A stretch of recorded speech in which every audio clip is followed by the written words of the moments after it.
Let's all collectively bow down, raise our kundalis and put ourselves in Srimad Ji's Bandhan.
As always, we start by taking the name of Sri Ganesha. So let's offer his mantra. Om Tvameva Sakshat Sri Ganesha Sakshat Sri Adi Shakti Sri Mataji Sri Nirmala Devai Namo Namaha.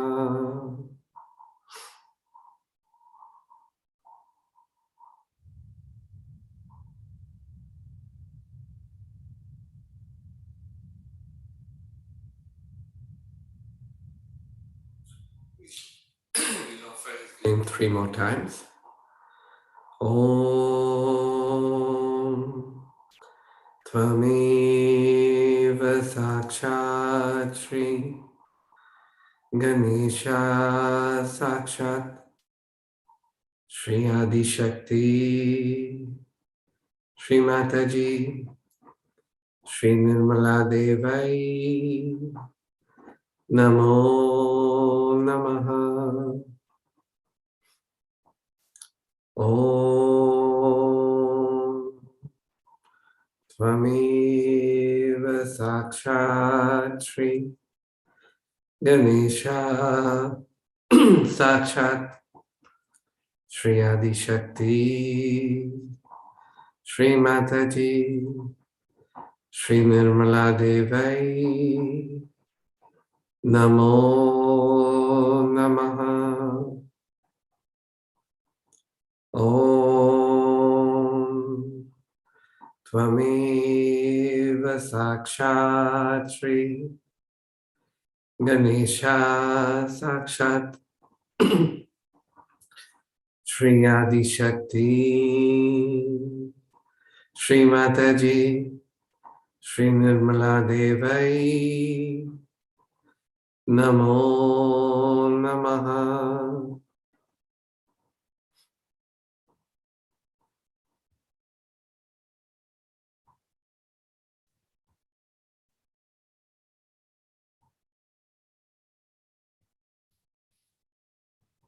Now we'll offer the mantra of Sri Kartikeya. Om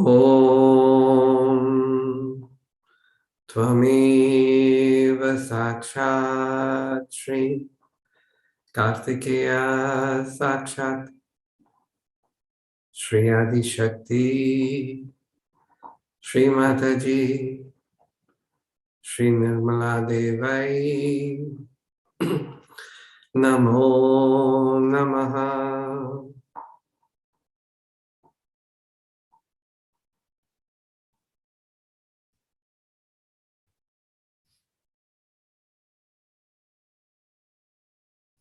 Now we'll offer the mantra of Sri Mahaviri, Sri Adi Kundalini Mata. Om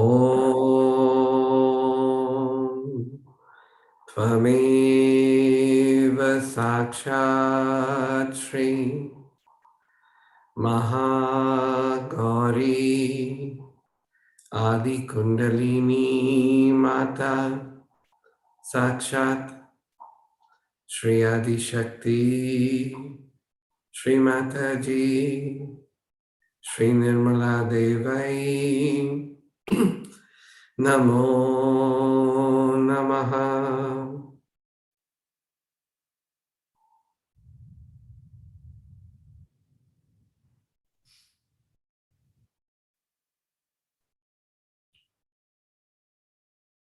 Now we offer the mantra of Sri Nirmal Gauri Kundalini Matra. Om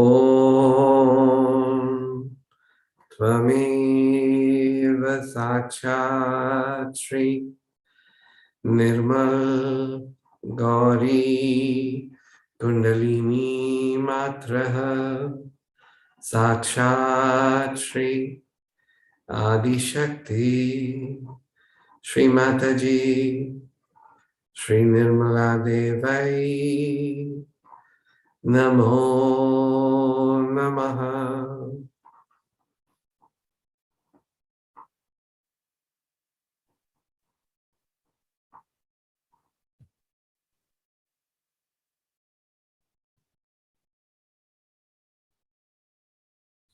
We offer the mantra of Sri Swayam Prakashai, Mary Jesus. Om Tvameva Sakshat Shri Swayam Prakashai, Mary Jesus Sakshat Shri Adi Shakti Shri Mataji Shri Nirmala Devai Namo Namaha.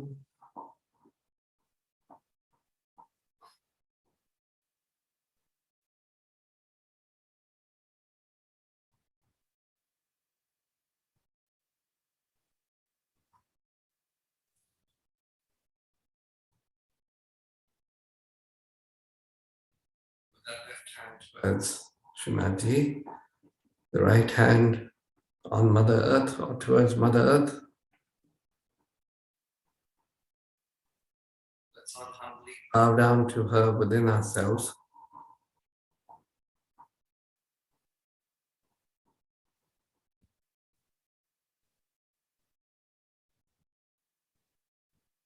Just say, by your grace, you have made us nirmal within ourselves.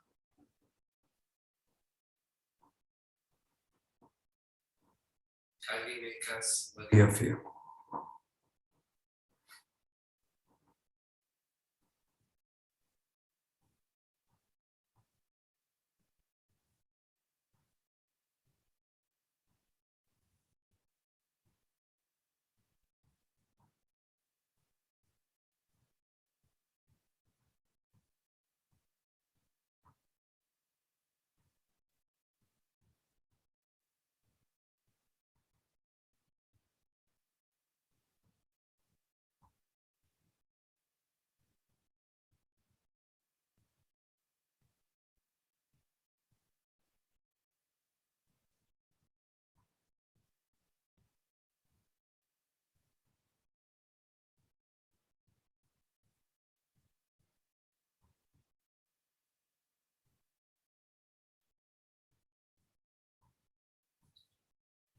as we pleasantly place towards ourselves.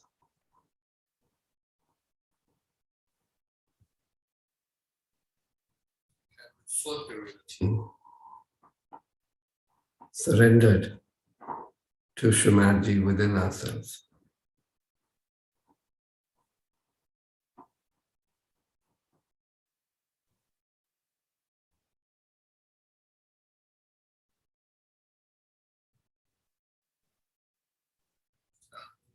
Nirmal Tattvam.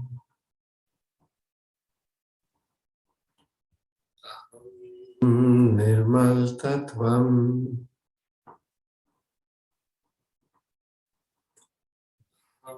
Nirmal Tattvam.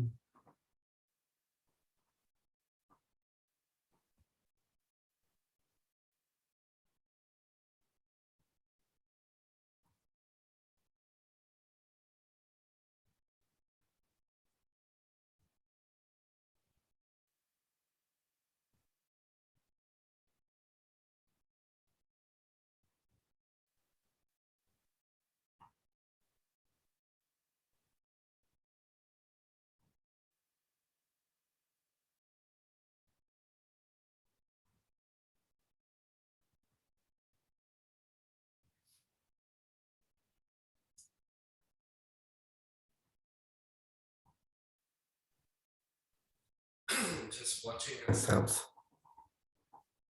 with a full consciousness that we are realized souls. We are Saj Yogis. We are the instruments of the divine.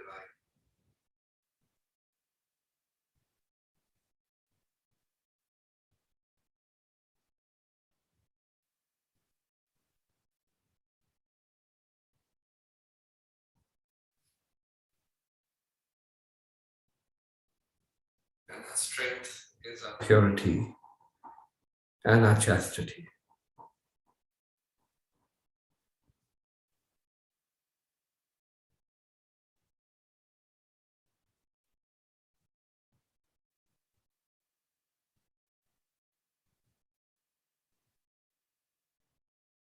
Shrimadji, by your grace, we are Saj Yogis. And we thank you for raising our consciousness to know our own divinity.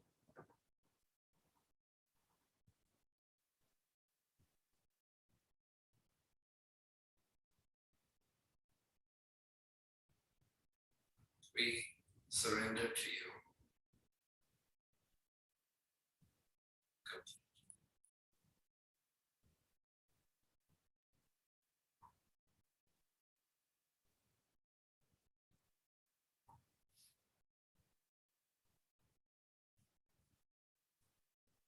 Now bring the right hand towards Shrimadji, left hand up.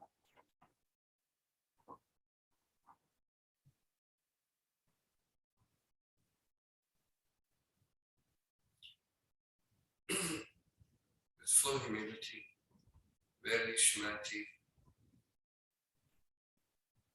your Sri Adi Shakti.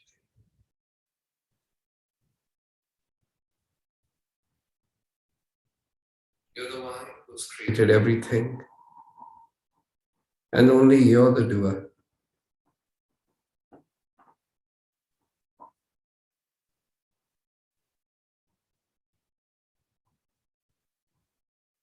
And we are so blessed to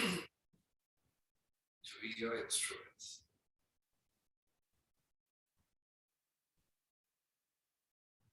And to be under your protection.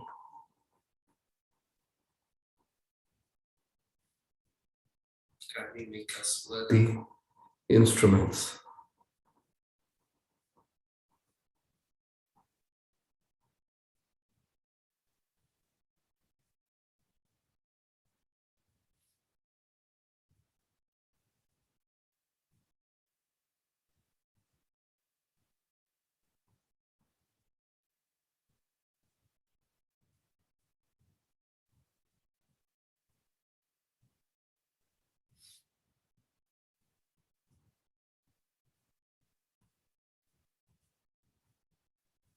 all our thoughts,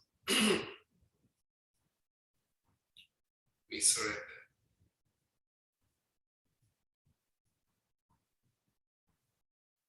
And we forgive those thoughts because those are not us. We have nothing to do with these thoughts.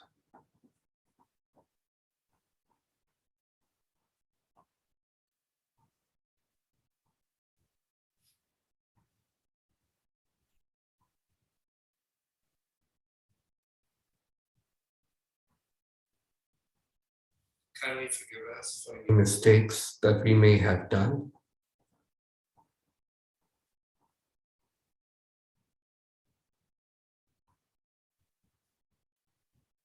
And kindly forgive those who may have tried to harm us.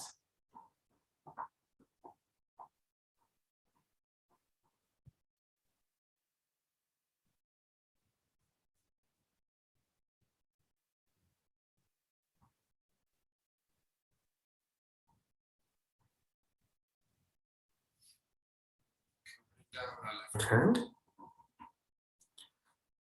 And now with our whole heart, let's offer the 3 Mahamantras. Om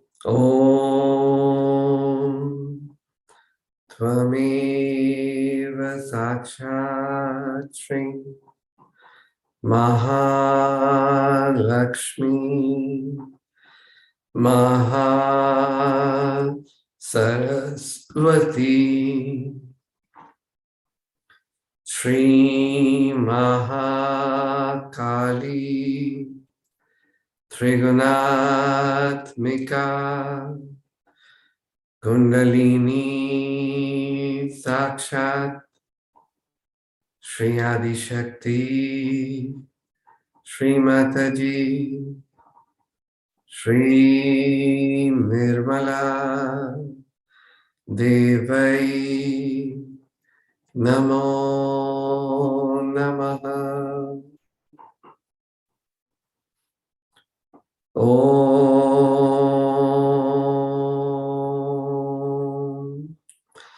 Tvameva Sakshat Shri Kalaki Sakshat Shri Adi Shakti Shri Mataji Shri Nirmala Devai Namo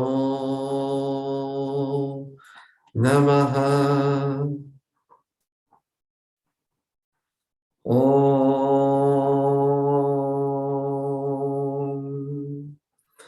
Tvameva Sakshat Shri Kalaki Sakshat Shri Sahasrara Swamini Moksha Pradayani Mataji Shri Nirmala Devai Namo Namaha. Shri Nirmala Devai Namo Namaha. Shri Nirmala Devai Namo Namaha.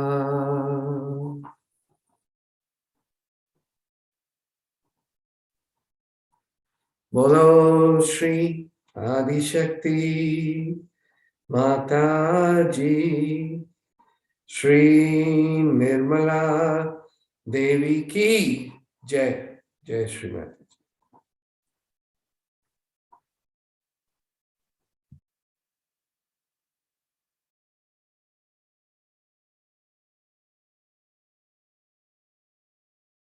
We cannot meditate. We only can be in meditation. When we say we are going to meditate, it has no meaning. we have to be in meditation. Either you are inside the house or outside the house. You cannot be inside the house and then say that now I am outside the house. Or when you are outside the house, you cannot say I am inside the house. In the same way, you are moving in 3 dimensions of your life, of emotional and physical and mental being. You are not inside yourself. But when you are inside that, you are in thoughtless awareness. Then not only that you are there, but you are everywhere. Because that is the place, that is the point where you are really in universal. From there, you are in contact with the principle, with the Shakti, with the power that permeates into every particle that is matter, into every thought that is emotion, into every planning and thinking of the whole world. You permeate into all the elements that have created this beautiful earth. You permeate into earth. You permeate into Akasha, into Teja, into sound. But your movement is very slow. Then you say, I am meditating. That means you are moving in permeation with the universal being. But you are not moving yourself.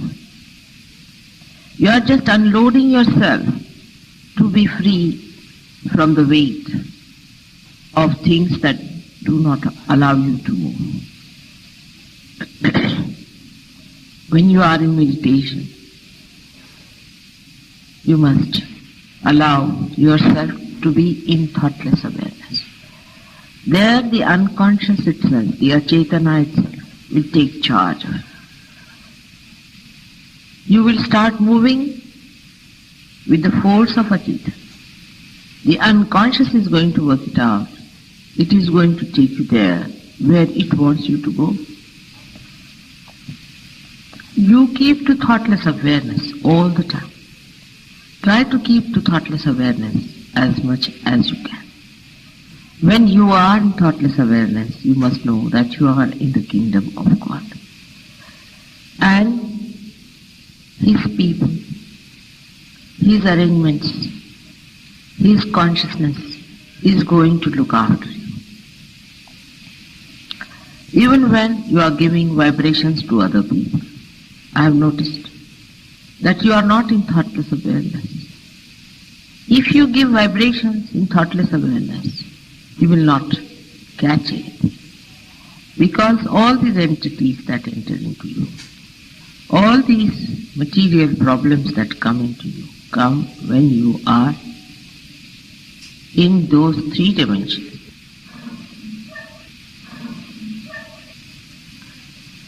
Through Sahaja Yoga, you have opened your gates of your own being. You have entered into your own kingdom.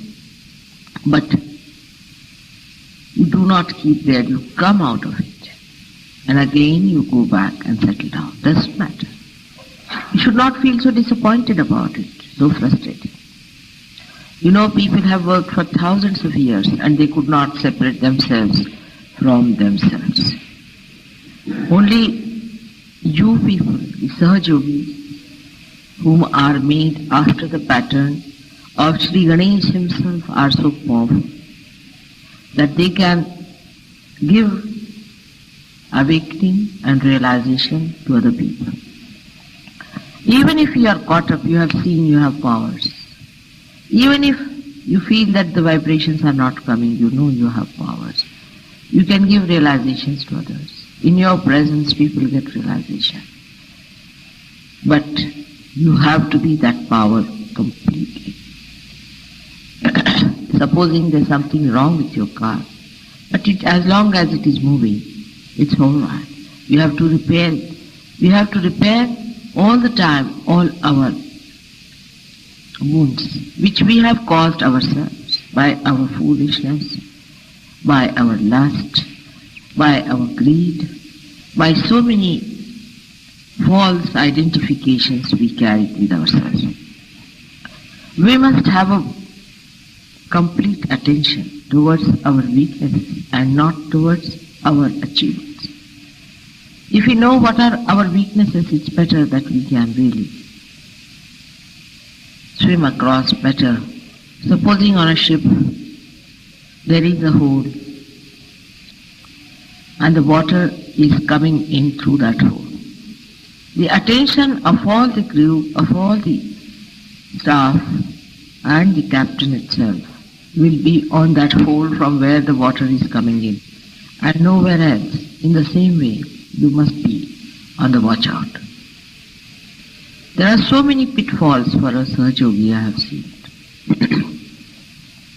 Of course, even the past is over. Even the past can be overcome. In the present also, they have many shadows of the past working. For example, when you are sitting in a group, you are involved with each other.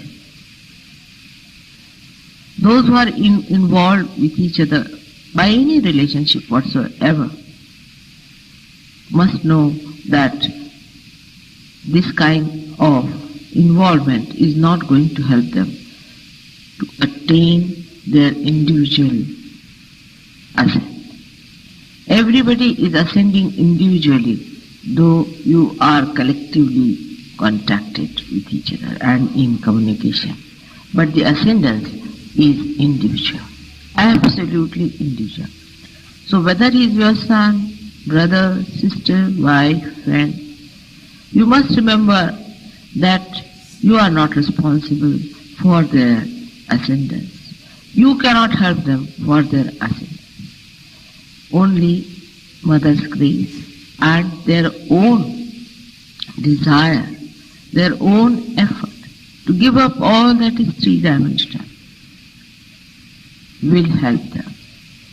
So whenever a thought comes like that, you must know that you have not attained the thoughtless awareness in its full extent. And that's how you have problems which are three-dimensional. Sometimes a Sahaja Yogi will find an emotional will come into his mind. It will be an emotion of dejection or frustration, and he'll be disgusted with himself or with others. Both things are just the same. I've seen some Sahaja Yogis get very disgusted with others. There should be no disgust that is lasting. Of course, for a short time you might feel a disgust, it's all right, it's a passing phase. Or you might feel disgusted with yourself, maybe a passing phase. But if you go on hankering on to it, or if you go on clinging to it, that means you are conditioning yourself. That means you are not in thoughtless awareness. That means that you are in your past. You are making your past a solid mass on your head. In the present, everything is fleeting. Everything is fleeting. That is not eternal. In the present, the eternal stays. The rest all drops out. It's like a moving river which doesn't stop anywhere. But the moving river is eternal. The rest of the things are all changing. If you are on the eternal principle, all that is not eternal changes and drops out, dissolves and becomes non-existent. We have to understand our own dignity, our own essence. The first and foremost is that all the Sahajogis are the chosen ones. They are the people whom God has chosen. In this city of Delhi there are thousands and thousands of people. All over the world there are so many people that we are suffering from overpopulation. But in Sahaja Yoga there are very, very few people. And when you are chosen the first, you must also realize that you are the foundation. You are the stones that are to be laid down and have to be strong, have to be forbearing. And that's why it is necessary that all of you who are now few, who are the first lamps that are going to enlighten other lamps in the world, you have to enjoy the strength of eternity, the strength of divine love, the strength of this universal being that you are. This is what meditation is. So when Sahaja Yogis ask me, what should we do for meditation? You be in thoughtless awareness, that's all. Don't do anything. At that time, not that you are moving towards the good or that the unconscious is taking charge of you. Not only that, but also you are emptying for the first time the divine into the nature, into your surroundings, into other people who are universally connected to you. Only thing is that we are used to one thing, that is we must do something about it. And that's why we start doing something. Meditation is the most sahaja method. Then we have prayers and we have also puja. Prayers are also, if said in your heart, with the feeling of complete surrendering and asking for the eternal, it will be granted. Just ask for that and the rest will take. Because they move step by step. All the Sahaja Yogis have a problem. And they have problems because of their past, because of their future aspirations. Now, when you have problems, in Sahaja Yoga you have learnt how to overcome them.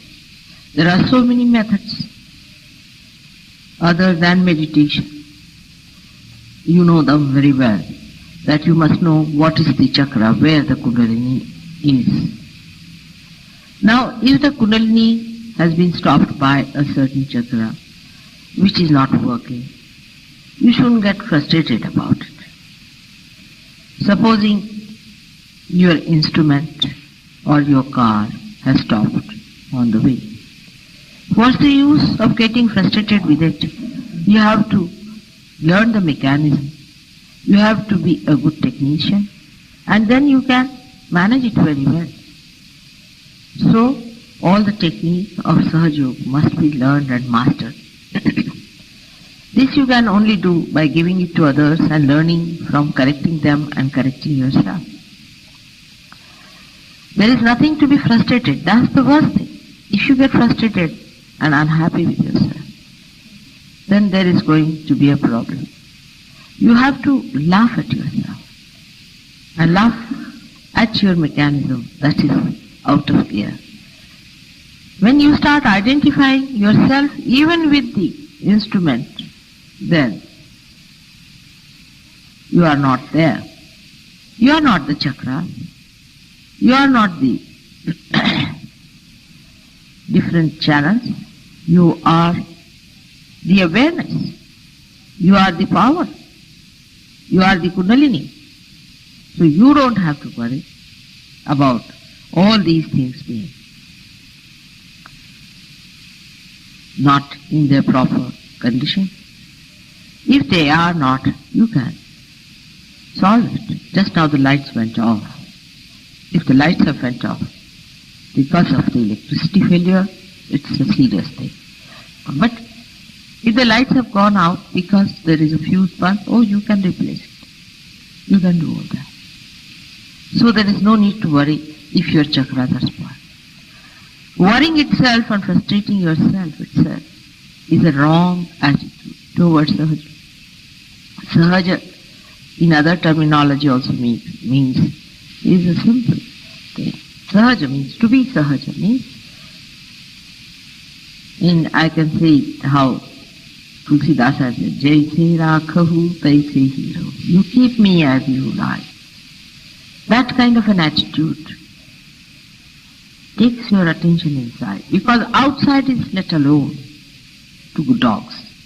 Let alone. We are not bothered about the outside part.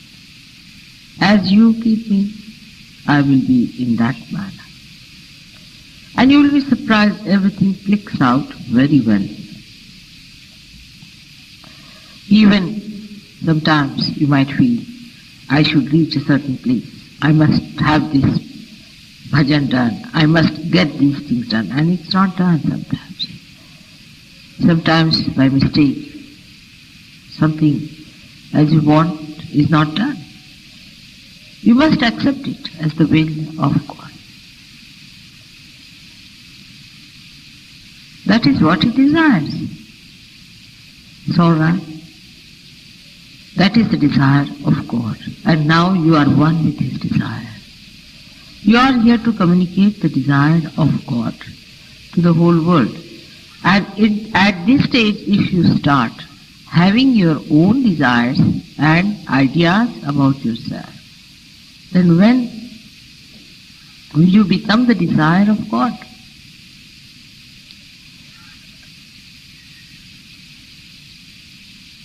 This I-ness has to go away. That is what meditation is, where you are no more I, but it is you. Kabir Das Ji has written a beautiful poem about it. That when the goat is living and kicking, she says, "Mai, mai," that is I. But then she dies,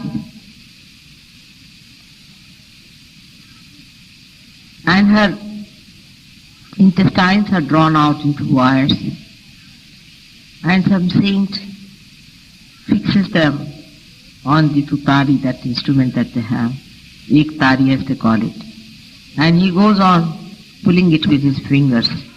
Then it says, tu hi, tu hi, tu hi. That is, you are, you are, you are.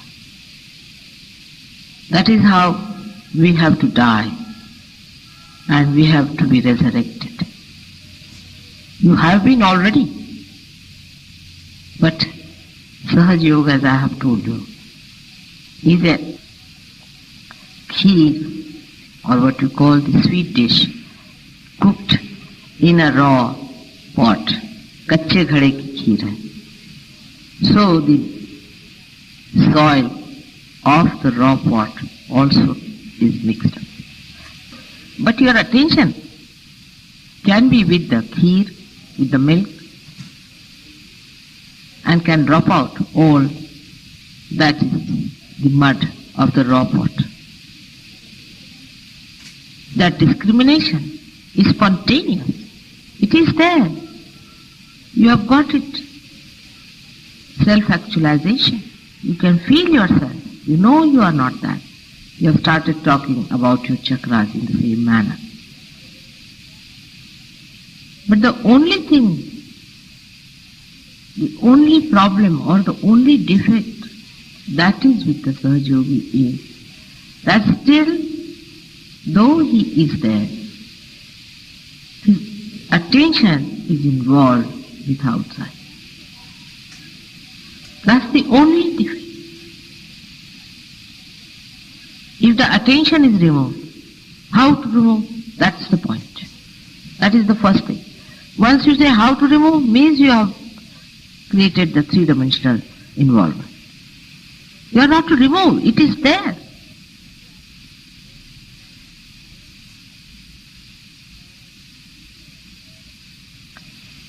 If your attention is outside, then I would have said, no, your attention has to go inside, it has not got it. But it is there, you are sitting there, I am sitting here. But my attention is outside. I have to just feel myself where I am, that's all. Some have felt it, some have achieved it. You know among yourselves, there are some who have gone very high up. The other method we employ is of puja. I have found that works very well with human beings, puja, because it satisfies lots of demands of the past habits. That you feel that you are doing something about it. Then you start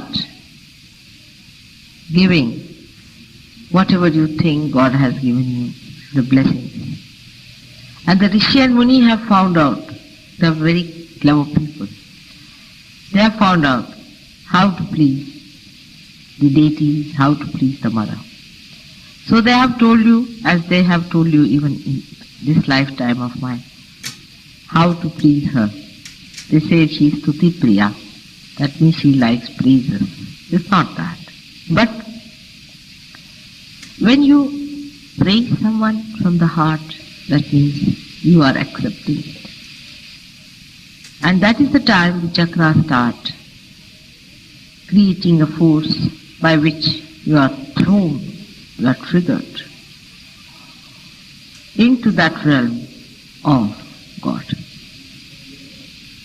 So these puja methods and prayer methods and the mantra methods have been devised and found out by great thinkers of Sahaja Yoga, the great masters of Sahaja Yoga. And it is the effort, or you can say the effortless effort of the Sahaja Yogi that makes my body vibrate, extracts the essence from my body, I should say. It makes the infinite release itself through this finite being. And it works, it clicks, I've seen it, it works very well. But you know that after puja I get a little tired, because if you cannot receive it, that force, I want to sleep and get rid of that additional vibration into Sushupti by entering into the infinite state. If you could receive whatever I am emitting in balance with your puja, then only it helps better. That means when you are doing puja, also receive. Be in thoughtless awareness when you are doing puja. Completely concentrated in receiving. But while puja people are talking and saying, they're moving about. I mean, I don't know how to explain. That's the time something is oozing out, the nectar. And you just receive it at the time with full devotion. It is oozing out. If you feel my vibrations of my chakras at that time, you will realize that even the minute, small little fields in my body are moving at different speeds, at different speed, at different dimension.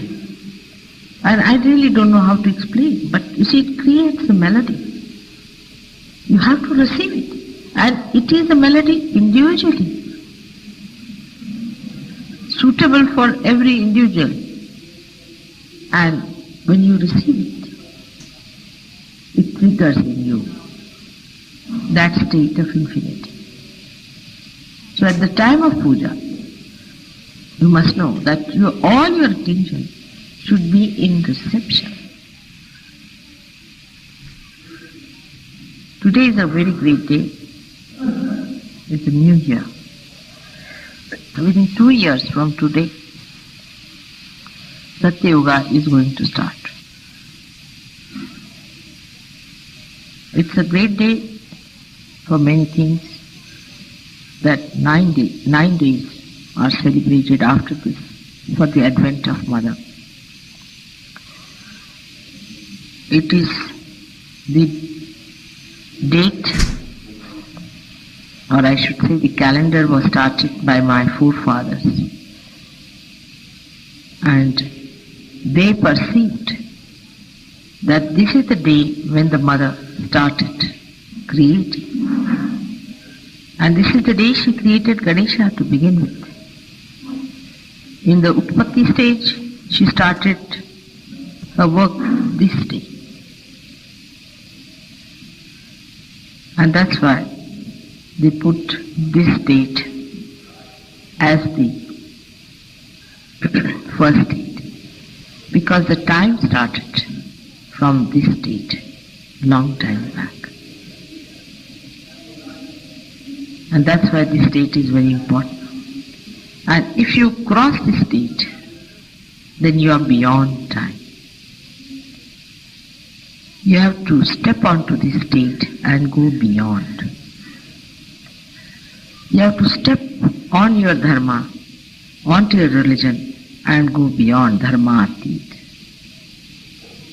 You have to be those three gunas and to go beyond guna atit. You are all those three.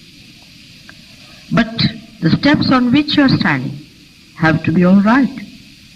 Or those which are crossed have to be all right too. So when you are beyond, you have to repair those steps which you have crossed somehow, which can be done through meditation, puja, prayers. But the most important, the greatest advancement is done by giving the universal through your universal being. You all must dedicate your life to Sahaja Yoga and give more and more. Among us there are some people who have given a lot, and by that they have achieved a lot too. You have to give, talk about it, spread it, and bring more people to get this. Otherwise they will be left out of evolutionary processes. There's no time for you to doubt and think. Don't waste your time in all these useless activities. If you have still doubts, it's better to give up. It's high time that you get into the process. So today I wish you Happy New Year for a journey in the spiritual life of this world. You have to think of all the Sahaja Yogis who are far away from us, and our thoughts should carry our love for them, and they should be blessed as you all are blessed here. I hope these important days that I am here, you will fully dedicate yourself for your emancipation on those 4 lines that I have told you. And whatever program comes in, take it Sahaja. You should not insist on times and timings. Whatever comes Sahaja, accept it. May God bless you.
I'm very joyous today to see all of you celebrating my birthday, as well as having the national program same day. It's a good combination we have in the month of March. It's regarded as springtime in India, Madhumas. That's what you sing, Madhumas. And as you know, 21st March is the equinox.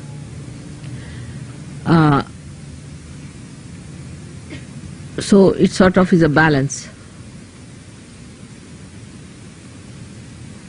And also the center of all the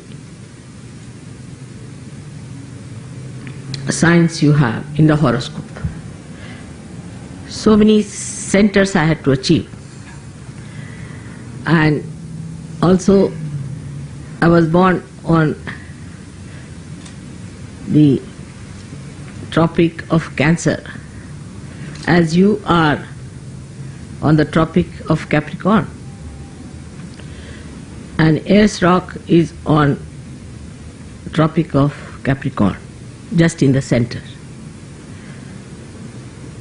So many combinations had to be worked out. So the principle of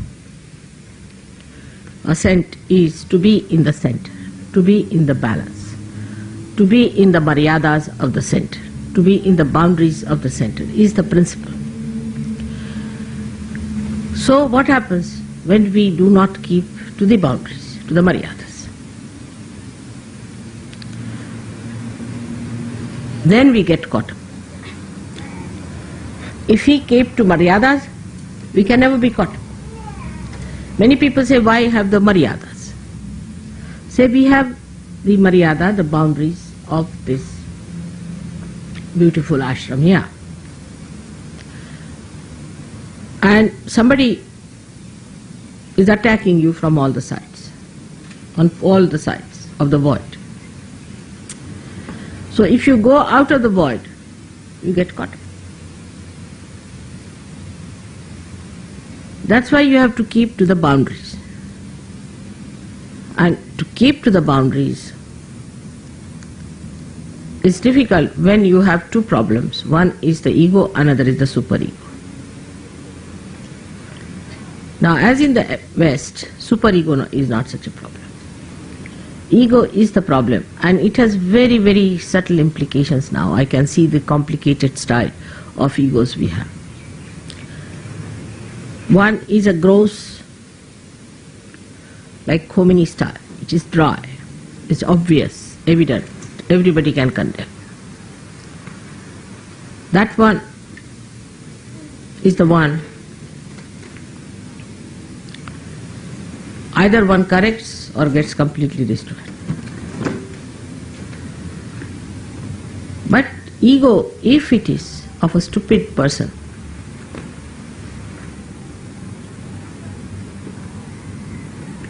then he behaves in this manner only, that he doesn't know how to hide his ego in sophistication.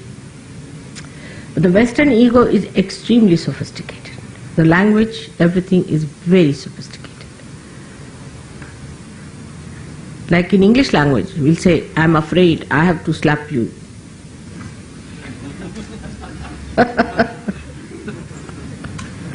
I'm sorry, I have to kill you.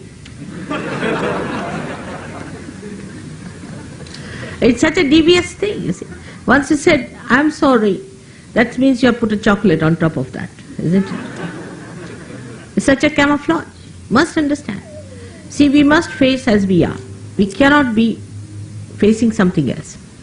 But this is exactly what happens with sophistication, that we avoid facing ourselves.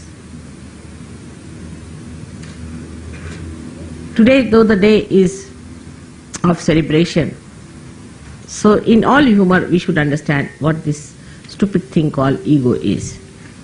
In all humor, not in seriousness. But I don't want you to again feel guilty. Now, as I was explaining, in the morning how ego becomes the left Vishuddhi. I mean, even before going to the hall, my attention on the hall, I get a big lump, just painful, horrible, excruciating. I mean, all the time it is there since I have been in the West. Can you imagine? It has never vanished. So this chakra is all the time working. Poor thing is so much now tired. Vishnu Maya's chakra.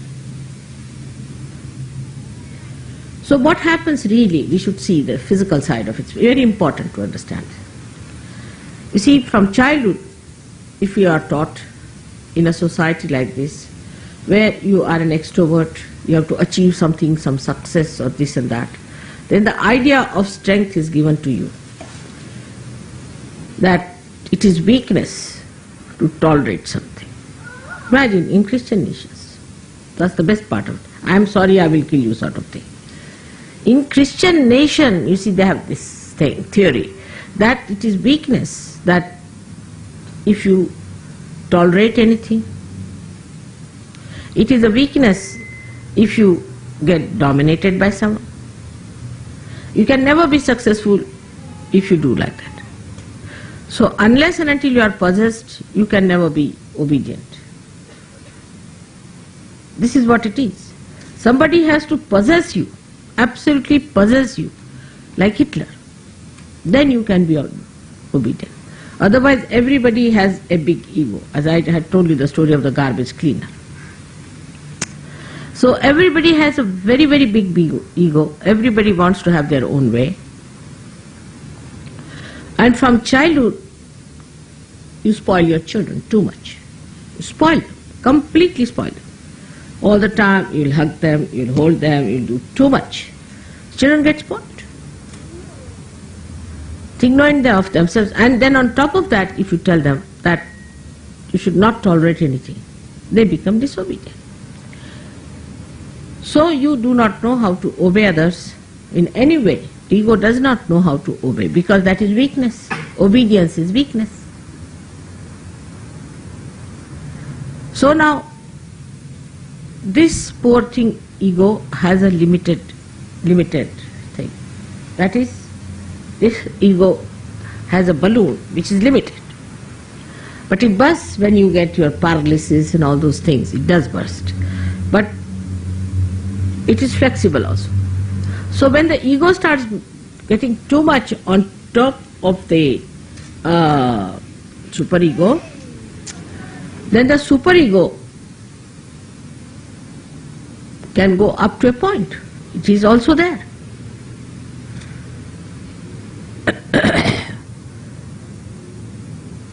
So to get rid of the ego, people take drinks, drugs, just to push it back. So increase the ego, increase the superego. So the ego comes down. So you are playing between, then you have a hangover. Then it goes on like this, you see, works out. This is the modern solution they find for ego. Alright. Otherwise, ego is too much. So when somebody says something to you, instead of facing up to it, supposing you find you have not been able to say, find a glass for me, a simple thing, like take it. You sulk. Why? Why should you sulk for that? Because there's another place where the ego can go is when you come round. You see, here it crosses at Vishuddhi. So when it is suppressed from the other side, it goes into that Vishuddhi. So then you get the left Vishuddhi. It is nothing but pure ego, believe me, it's pure ego. Because it has no other way to get in, it goes there.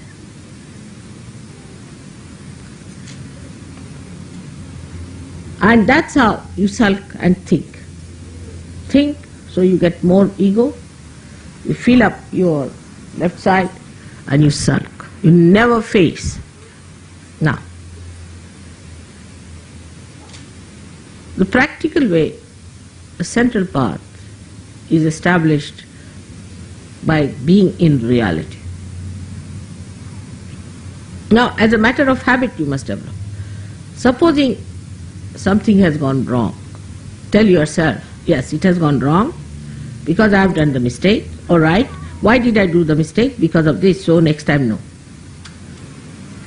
But very easy, avoid everything, come to this and enjoy your ego feeling sad. It's an indulgence. And others also feel, oh, he's felt, I'm sorry, I've killed you, you see. He feels sorry for it. Yes, I've seen it is gone so far in the minds of the Western people that there are laws which really forgive people who should never be forgiven. You know. They also try to forgive people because of this left nonsensical Vishuddhi, which indulges into the left side. You feel sympathy for such people who should not have been forgiven. Like this one fellow who has murdered so many people, put them into gas chambers. This thing is arrested now, is a liability, big liability, as a prisoner kept somewhere because they had to keep everything very much closed and this and that. So to maintain such a dog there was very difficult for English people. But they are maintaining this one prisoner. I have forgotten his name, horrible fellow, whosoever it is. Now he has been there, he's old, this thing, let him die there. What is there to have pity? Just hang him out and finish. He has killed so many people. No, but how can you do that? You must keep this doggy there. Though he is consuming the money of all the people, though he has killed thousands and thousands and thousands in gas chamber, he's been such a horrid fellow, there should be no sympathy in the divine laws, he would be finished in no time.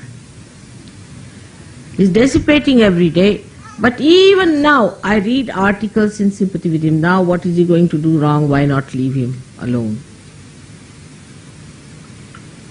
This is how you play into the hands of horrible people by your left Vishuddhi, first of all. So this left Vishuddhi is nothing but purely ego, and then you bend your head like that, you walk like that. Now with this left Vishuddhi, though you have many physical problems, but the worst of all will be lunacy. The other day somebody told me that at the age of 40 years now in America people are suddenly becoming lunatic. And it's a very big sickness, just like they have it in that horrible disease called AIDS. In that way it is spreading. Now I must tell you as your mother very clearly that this is the part this horrible left Vishuddhi plays. Do not indulge into it. If you have an ego, that's why it's left Vishuddhi, face up to yourself. Like today Warren's idea was that he came and told me that in India when we go, we think that the people, whatever we suggest, first start with no. So you see, actually that no is because we brought up a different way, see, to face up to it. We have brought up, that's why Indians are never guilty. If they are guilty, know that they are westernized. They are never guilty. So now, at that time, when they say no to something, 99%, not the people who are in the cities, they are same style of heads, because you have blessed them nicely. But in the villages, you see, they tell themselves, no, how I could have done it? All right, if I have done it, I better correct it. No, it starts with no. But a Western person might hear this no, he'll think, oh, he's just punching my ego. Because still that ego is there to dominate others. Still this ego thinks they are much better organizers. Still this one thinks that they are cleaner people than others. They are higher people than others. All this ego thinks like that, see, and builds you up. And you live on top, you see, like a balloon or a ring that is bloated, you keep on the surface. And that's why I don't want the air to get out, because you'll sink into yourself. So one lives on that, and you start thinking you know it better. Anybody says anything to you, one feels hurt, again left Vishuddhi. If mother says anything, again left Vishuddhi. So you have already made a pouch there, being in the West. We should face as we are. Now that pouch is there. So anything I say, now even if I am saying now, you should not feel guilty. Let's say, not feel guilty. Be on your spirit. So you see yourself and you can clear out. If you see from your spirit's angle, you clear out that which you have accumulated since long. Left Vishuddhi is the problem today of the West, I tell you. All these problems are coming from left Vishuddhi, but which is not in no way is that they are subdued. On the contrary, any moment, this left Vishuddhi can blow in again into the ego. You see, I have seen this in the West, very common. People are walking straight forward, everything is all right. Even in the cities of India, we have seen it. You make them into trustees. Suddenly they jump on the horse. I said, from where did they jump in the horse? From where this ego has come? That was all stored up here. You see, as soon as they become trustees, the whole thing comes back. And they are sitting like John Gilpin on a horse going fast. And I start looking at them, where are they going? They were just there, disappeared. Vanishing tricks. Just can't understand why it happens. But after penetrating into the problems, because I see just going to the hall, you get them a left vision. But look at the children. You see, from childhood, you don't teach them all the time say, I'm sorry, I'm sorry. Our Parsis in India have very much affectation from me, very much. So in the morning, we never want to see a Parsi, because early in the morning, he'll come and he starts saying, I'm sorry, I'm sorry. You see, it's inauspicious. Maaf karo, you see. People say, Baba, you come in the afternoon. This is not the time. Morning time, don't start with this. We don't say like that. It's inauspicious. You open the door, somebody standing with maaf karo, for what? What have I done? What have you done that you are saying like this all the time in an apologetic mood? You see, for what? You see, you don't want to see an apologetic face in the morning time, do you? Something pleasant, nice, coming to greet you here. They say, maaf karo, I'm sorry, I'm sorry, I'm sorry. It's a very common thing that we don't want to see a Parsi in the morning. The reason is this. You see, if you see them in the morning, the whole day you are in a bad state. We have seen somebody very apologetic. But it is not apology. They are extremely egoistical people. If you study their character, they are very egoistical. So, this one has to understand that when we start dealing with our ego, we must directly deal with it. We are not ego, we are the spirit. Directly. Oh, I see. So, it was wrong, so it was done by not me, by this body. Now, come along. No, better be alright. You tell yourself. No, better be alright. That's how we are going to deal with it. Because, you see, this is what is frightening me, is this left Vishuddhi. Because when I thought of this disease, my attention went to left Vishuddhi. Imagine people become lunatic. And most of the egoistical people, I find, become stupid because of that. They are stupid, they behave stupidly. And the egoistical people only take to drugs and to drink so much because they can stand it. Supposing a person who is very superego, supposing a man who is possessed takes to drinks, he'll die very soon. He won't live because he's thrown more than. But the egoistical people can stand. I mean, a person who is not egoistical, like an Indian, if he takes a vodka, he'll be blown off the shores. Absolutely nowhere to be found, lost. Even in lost and found, he won't be there.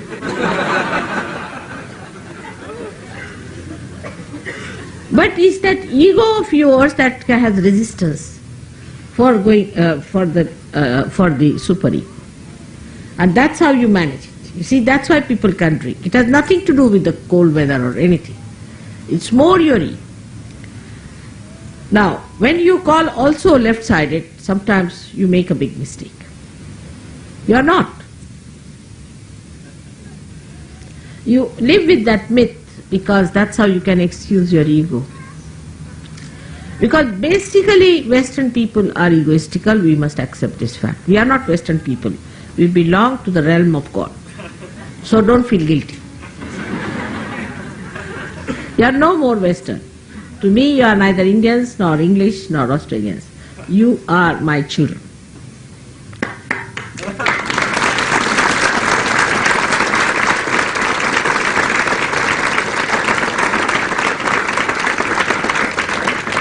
But some of these things are hanging around.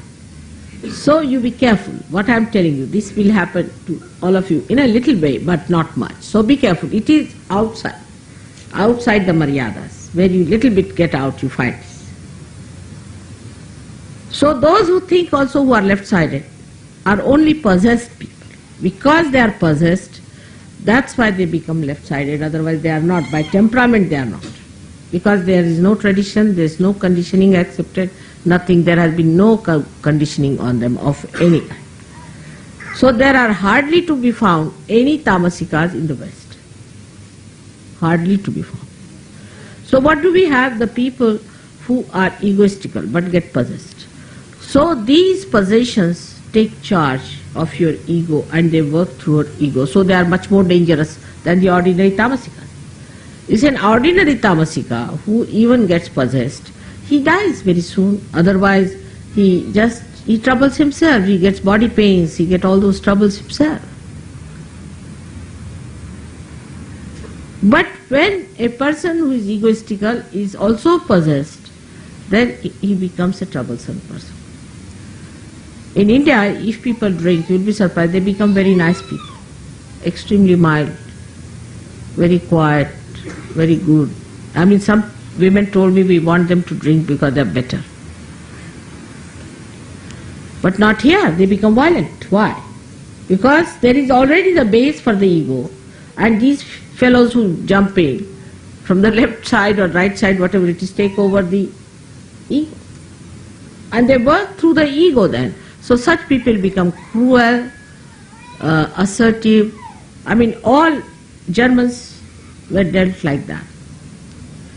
They were all possessed by supraconscious bhoots, and they all behaved in this atrocious manner. Imagine any human being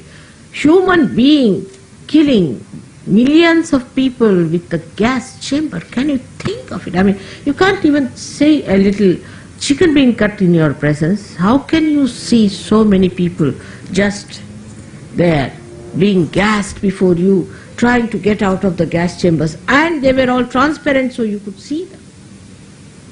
See the cruelty to which they could go. How? They were possessed, and possessed by egoistical temperament. So these bhoots also use their ego and did it. So we are in the center. We are the people who have ascended to God's level. We have no business to have left Vishuddhi on any point. We have no ego. Where is the ego? It's finished. Where is the superego? Finished. So if there is even a lurking thing of that, you just face up to it. Why do you feel guilty? For what? Nonsense. And that's how you get rid of it. Because I have seen with Sahajogis also, suddenly their nose will blow out, their eyes will come out, suddenly they'll talk like this, and I get a fright. I said, what's the matter? He was a normal person, why is he talking like this now? The reason is that hidden ego suddenly jumps up and shows. It's with many Indians also. Those who are city dwellers are horribly egoistical. You have blessed them, as I told you, so they also behave in the same manner. But because there is tradition of keeping in the center in any country, like China has the same, I have seen China has the same. I haven't seen they ever say, I'm sorry, I'm sorry, I'm sorry.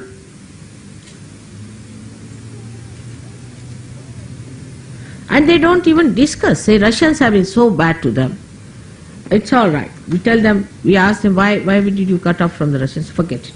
They never criticize. Sit down and criticize they did like this, or sulk about it, or think about nothing. Like Indians now, you will be surprised. We have a law that we are not supposed to make any films against the English. Can you imagine? Because they left our country in Greece.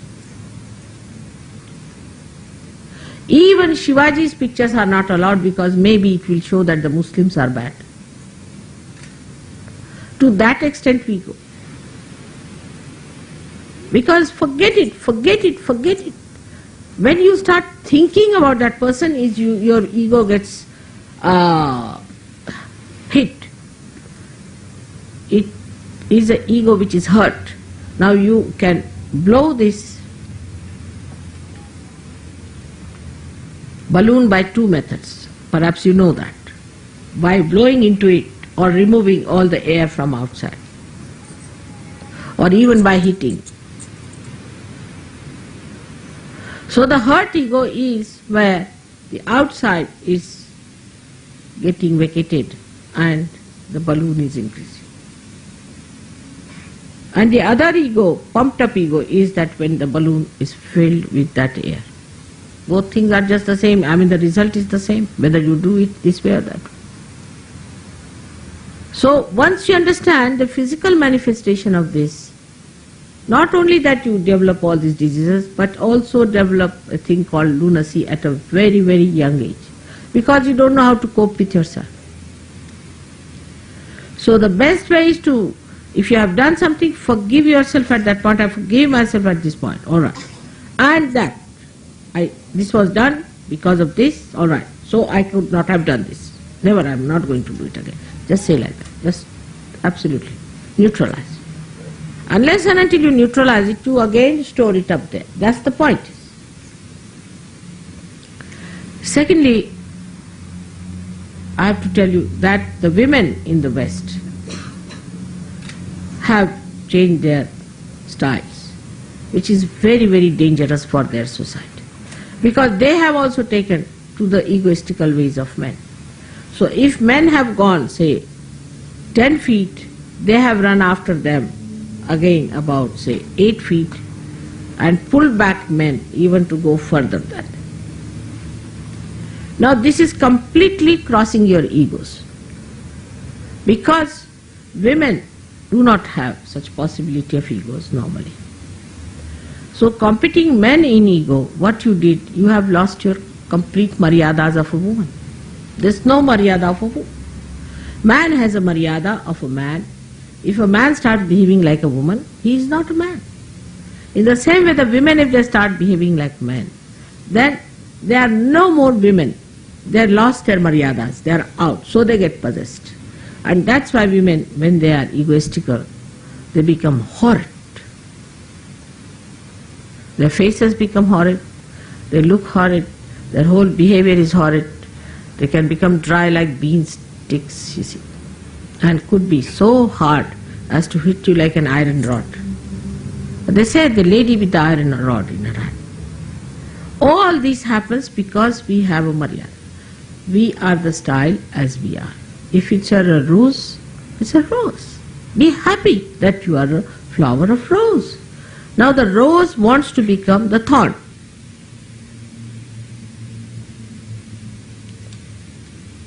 So we lose all our maryadas. Today I will be speaking to you before we start this here, when the people are coming, before that, to the ladies and tell them what's gone wrong with them. And that is how you must know that the plight of the West is not by men but by women. Women have ruined the society of Western society. It's the Indian women who have kept the society intact. All my really thanks to their solid behavior towards life. It is the women of this country who have ruined all that was so delicate, emotional, beautiful, love, affection, compassion. Women are there to give joy and happiness and emotional security to the whole society. While they take over, do this, give that, do that. Even the husbands have become just like servants in the house. You haven't done the cleaning properly, you haven't cleaned the kitchen properly. I went to England, I was surprised, all kitchen cleaning and all that is so well done in England. You see, you have everything for cleaning this, cleaning that. I said, why it has happened? It's the men, you see, they had to do it, so they found out all the ways and methods. Has to be sparkling, all right. Sparkling you want, I'll get you such a thing that if you put in your hand will burn. All the acid is put everywhere. With a big glove in the hand, put it everywhere, right? And everything gets on. Then the children, you see, suffer. Because that's the job of a gardener. Beautiful things that are born to be looked after with that kindness. But you overindulge into your children in the beginning. A mother is like a gardener. She has to prune also. She has to cut also. So the growth is all right. If your child is spoiled, you are no good a mother, useless you are.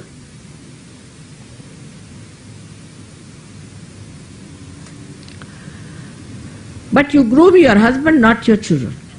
Just the other way around. Because ego is towards your husband, all the time grooming. Sit here, go there, what this, money, business, give me all the money, I keep all the money, everything.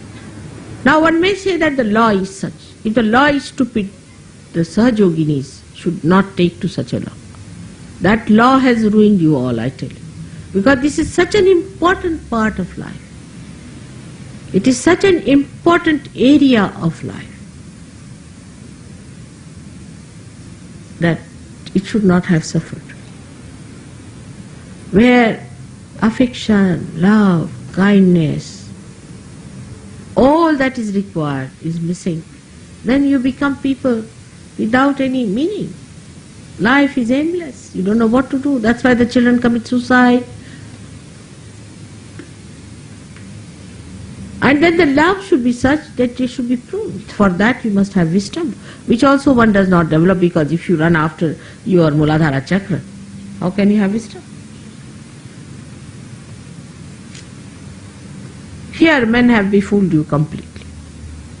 Completely they have befooled you. Take it from me. You must keep your wisdom intact.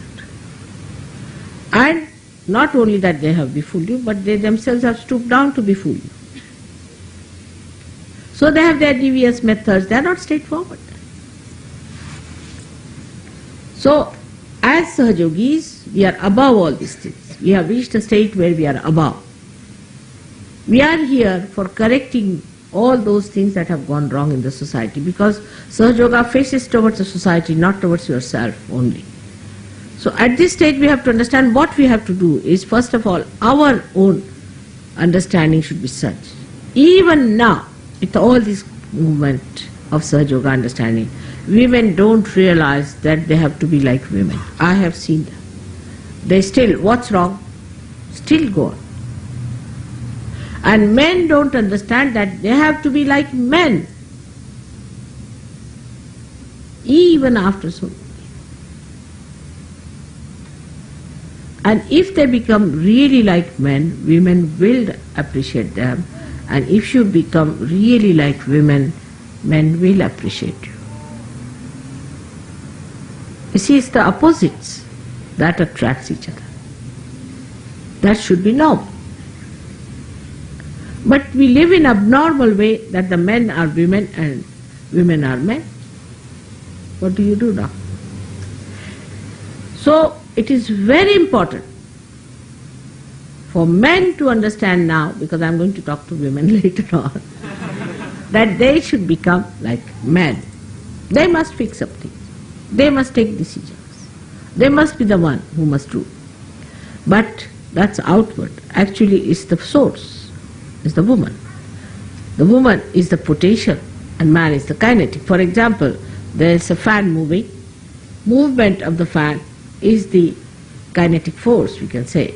But the potential force that is within us is the one which is the electricity which is coming from the source, which is higher. The fan that moves or the source. Let the women decide and men understand. But if that source dries out and wants to become the fan, no fan will work. Upside down situation. If you realize you are the source, you are the one who is going to give all the Shakti to men. You will stop behaving like men. It doesn't mean that you cannot go to work, you cannot do, but take to work which is more suitable to women. Like I would not like a woman to have a bus driver's job or a truck driver or wrestler.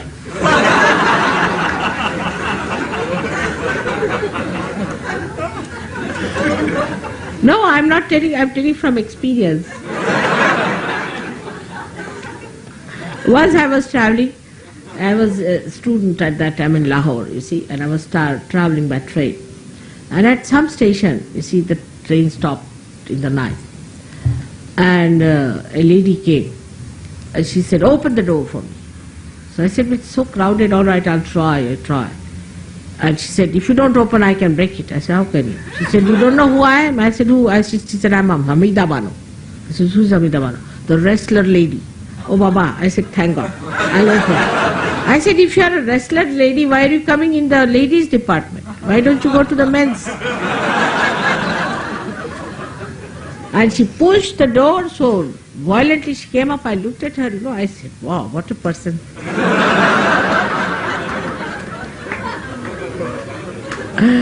And she sat down, you see, with the whole her countenance and everything, her gait and state of sitting, everything was so manly like that. She sat down and said, now come along now. Those who want to say, I should not sit here. I said, nobody wants that. Now madam, you sit comfortably. But we'll have to get somebody from the other compartment to have wrestling. And then she was quiet. And she was really, I saw her, all her muscles so overdeveloped, and she was really looking like, I would say, a western cow, we can say.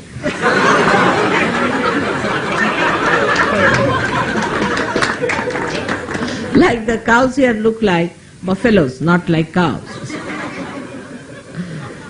Something very funny, I cannot forget that. You see, that experience, I was very young and I was really, I didn't know, felt like laughing, but I couldn't even laugh. I thought she'll box my...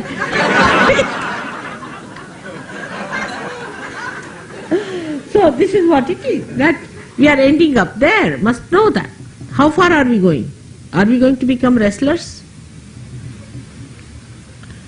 So this is what it is. One has to learn that it has been there for ages. Ages it has been there. I have seen, I've read books, some books, old books, I've seen some films also, where they have shown, even in olden times, the women used to have broom in their hand, sitting their husband sort of thing. We do have some of them, blessed in India, but there are very, very few women. Not a big number. But it may increase, God knows. See? So keep your fingers crossed. But I would say that this is what is happening. So with too much ego of men, which goes into left Shuddhi, they say not, let the women take over. All right, let them be satisfied. No more of their aggression. Let them have their own. So they do what they like. Men are not bothered. And they go into their left, this thing. There's no enjoyment of marriage or love. So now we have, yesterday the other marriage, for the benefit of your children, for the goodness of them, all that, take your roles as women and men. Your roles are as women and men, and you will see you'll enjoy it. The quarrel should be on that role. The man wants to do something for you, should say, no. How can you do? That's too much for me. Let me do this work. As I have told you many a times how my husband, when he gets angry, he wants to wash his undershirt, you see, to show he's angry. Or when he's very angry, then he will clean the bathroom.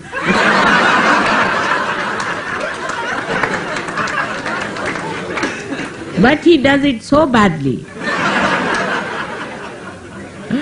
that I know that he has done. I feel like laughing, but I dare not, because I must keep his spirit on.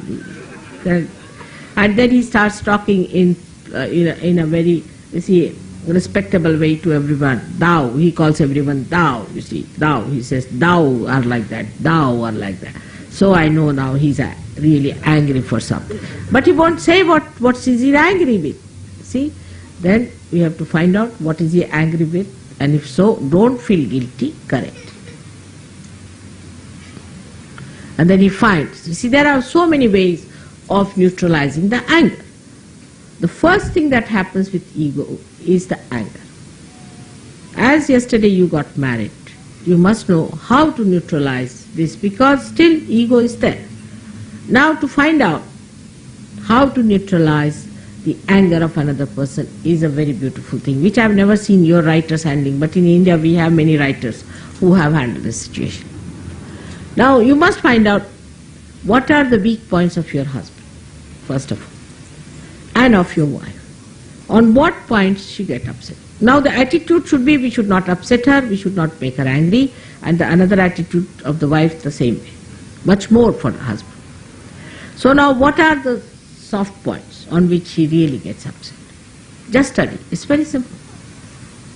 I laugh at it, don't take it seriously, but be careful to avoid that. Now also find out what makes him happy.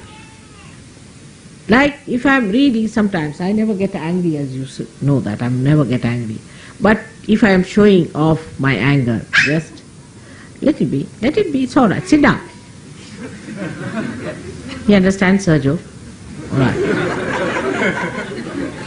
So, now how to show that, how to neutralize an anger of a person. Say now, supposing I am trying to show, if you put a child in my lap, finished, anger is gone. I cannot show anger with a child on my lap, it's simple. So you must find out, like my husband, you see, if he is angry, supposing, I know him, then if I tell him that, what about getting me a nice sari? Oh, finished, then he is very happy. He says, I have done him the greatest favor, see. Like that, you see, you must find out what thing pleases your husband, what thing pleases your wife, and neutralize it. And you see, little things like that you must learn. This is the art of living. This is the art of living as a yogi life. The art of living in how with little few things, you see, how manage. Now you must have seen how in my lecture I say quite serious things, but in your bubbles of laughter, it just settles down in your mind. That's how you should do it.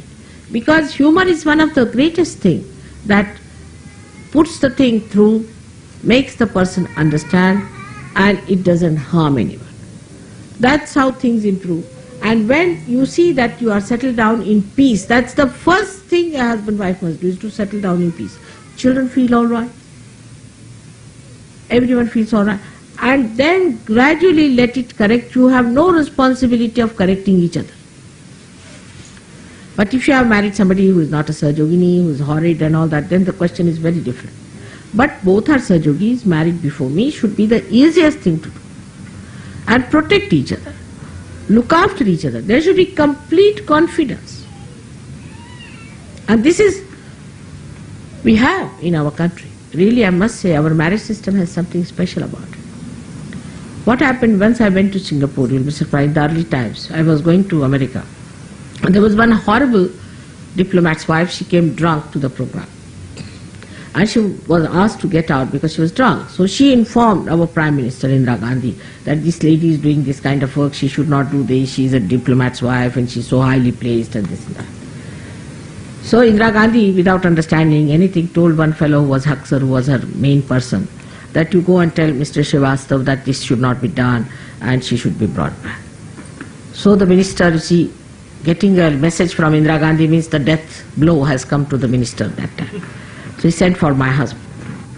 When he called him, and he said that we think your wife should be called back and this is what has happened. And she said, why? Why do you want to call her? She doesn't drink, she doesn't smoke, she doesn't do anything wrong, she's the most decent woman, she's very dignified. And she knows what she's doing good work for no money at all, she's doing nothing wrong. And if you want, I'll resign, but I'll not call her. And he got a fright of his life. Because if he resigns, who's going to do the job? So capable. Just said, I'll resign. And they were all shocked at it, you see. The way he was confident. And this I came to know through somebody else, himself the minister, who was dead, half dead, with the message from the Prime Minister. See? And he then sent back, he also got to see within himself. He said, I know the lady very well. She's very dignified. She's a very decent lady. She's very dharmic. We shouldn't disturb her. And the fellow Haksar who had sent the message also got a shock, you see, and pushed back the shock Indira Gandhi. Since then she has never never tried to interfere with my work. You'll be surprised. She's never tried to interfere. This is my husband's confidence in my work and understanding. That's we should have. You must know your wife and know your husband. They cannot do such and such thing. Same about your children. You must have full confidence in them. You must know what they are up to, how far they can. And then this confidence and inner understanding is the one road to peace, love and affection. Complete confidence in each other, wherever they may be.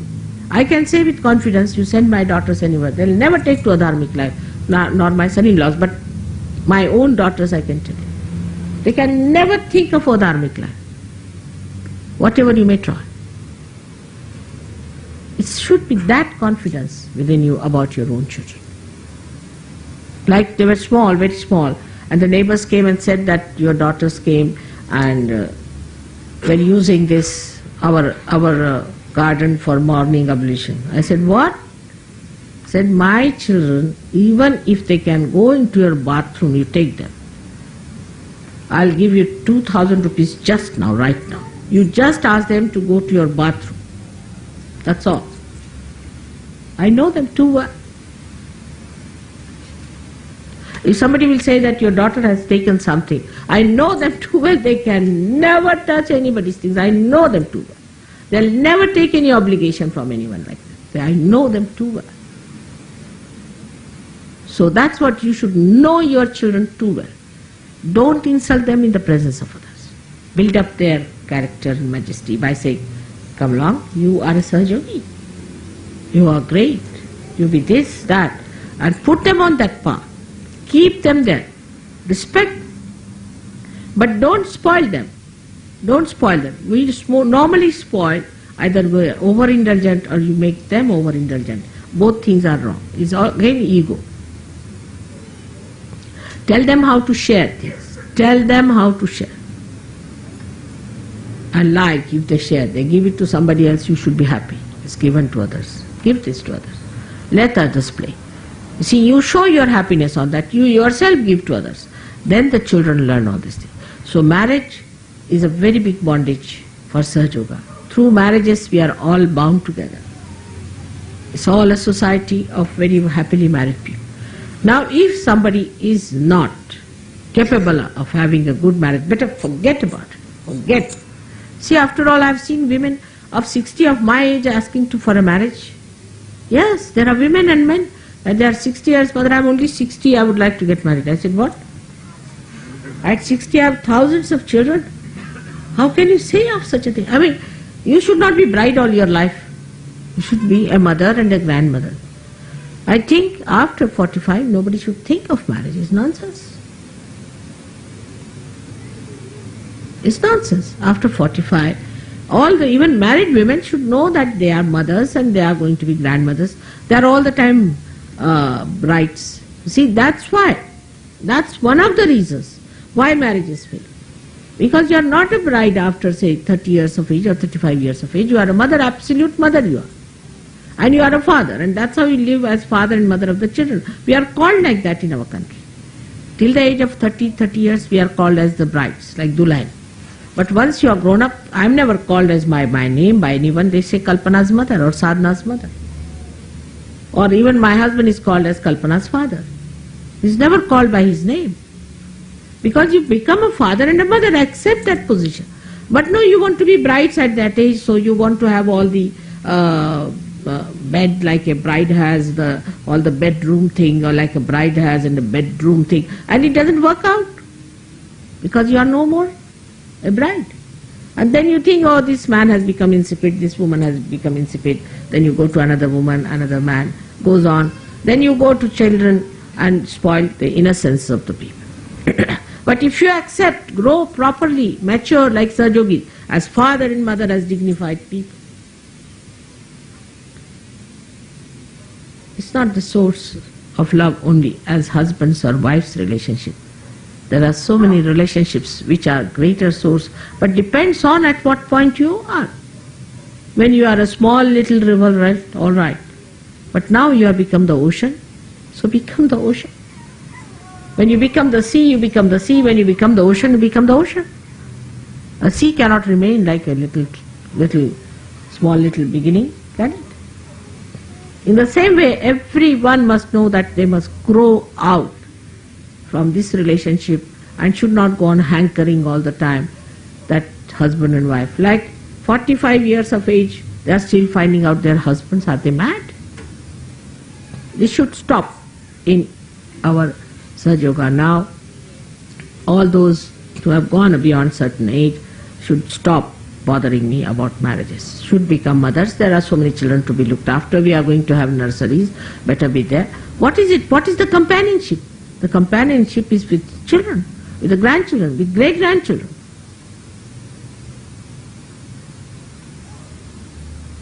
This is what one has to understand, men and women both. Men are just the same. Men also never become fathers. If you are full-fledged fathers, you don't have these ideas of marriage, forget it. If it doesn't work out with one woman, forget it. Then forget it. No need. You have had enough of it. So this kind of a thing is not necessary at all. And it has worked in a society which is not a Sahaja Yogi society. So it should work in you. So social ways, Indians are quite good. But they are bad in economics and politics. Never follow their politics. Horrid. Horrid. I mean, I can't think of a worse politics than Indian politics. It's the worst of all. If you listen to that, you will not know whether to cry or laugh. It's such idiots, All donkeys have gone into politics. Absolutely donkeys. Worse than that. They bray like donkeys, they behave like donkeys, they kick each other, they do all kinds of things. Can you imagine? It's so horrifying. I mean, if you want to have a joke, then you can look at it from a joke point of view. Of the donkeys, you see, behaving like absolutely as if they are in charge of our great country. So most of them are donkeys. I have not come across many who are sensible. And those who are sensible also want to become donkeys. What to do? That is their greatest desire, is to imagine a saint wants to become a donkey. So let us know that whatever are our good points are our good points, that we should not lose. Whatever are our bad points, we should correct them. This is a very balanced view towards oneself. Because we are the gain. Nobody else is going to gain. And Sahaja Yogis have to be selfish about it. We are the gainers. If we gain, the whole body gains. Whole of Sahaja Yoga gains. So this is what I am telling you about your social life, which is very important, and about your ego. But the most important thing is that once you are in the Sahasrara, you become my brain. You become really my brain. And so you have to be very careful, because you are not thinking about your family, your children, your household, not thinking about Melbourne ashram or Sydney ashram or Australia, but you are thinking about the whole world and the whole universe and the betterment of it. When you grow to that state, you become really part and parcel of my brain, which is concerned with very bigger visions, higher things. It works on lower levels also. That's something good about it. But it can work on your individual levels. I pay attention to your individual problems, to your individual suggestions, to anything that you say. But the light is for the whole universe. So we enter into the realm of universal religion, which we have to awaken, which we have to work on. Unless and until you achieve that state, you will not be called full-fledged Sahaja Yogis. So to achieve that, you must work hard. Or we can call, now you are Sahaja Yogis, you will become Mahayogis. So you have to achieve that state of Mahayoga. From this to that is very simple, works out. Imagine 4 years back, I never thought that I will be able to establish so many of you here as my children. And it has happened today. It's such a great thing that in 4 years we have been able to achieve such beautiful results. And next year will be greater still. I can see from the way people were there. So, one has to understand in Sahaja Yoga, obedience to what mother says is honor. But some people have a bad habit of taking up over for mother's sake do it, for mother. Who is the person? Why should anybody say that do it for mother's sake? Or mother says so. No, when you are the spirit, you understand what mother says. So try to understand your spirit. That's the best way you can work it out and you can be nice. I want all our children to grow from that height. Let them start with a better standards, from a better levels, because we started from a lower levels. We had problems. But let our children start from a higher level.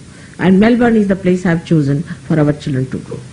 So I hope women will take their roles, men will take their roles, and it will be a nice family system built here, a nice society, and this nice society, what's it? Put it off.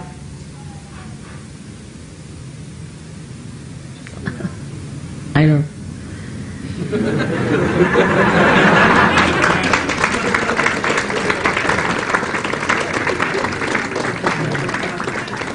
I know the lights very well. I know how they act. Vishnu Maya. That's Vishnu Maya. We have harnessed the Vishnu Maya. From where did we get light? Vishnu Maya. Hidden where? The Vishnu Maya, you see, is the one that we need today. And to understand it in a subtle way, how the Vishnu Maya comes in. See now how Sahaj, this thing came there, I could speak on Vishnu Maya. Because to shift the subject on Vishnu Maya is not easy. See, you must see the play. You must see the play. Now this Vishnu Maya, how does it come? How it acts through me is so well. What happens, from where does it come? Hydroelectric. How hydroelectric was? In water. It is in water, in the Guru Tattva. But when it comes down, when the Guru Tattva has come down to, on that level, the Vishnu Maya acts. That liberates and acts. For what? For enlightenment. What happens in the gross happens in the subtle.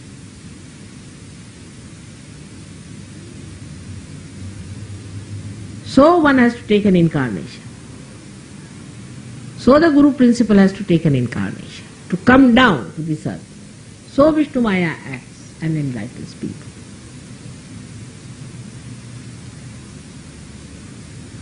And this is what it is, and how the whole thing works out. Now you have seen how I could change the topic suddenly to that. And you didn't feel it.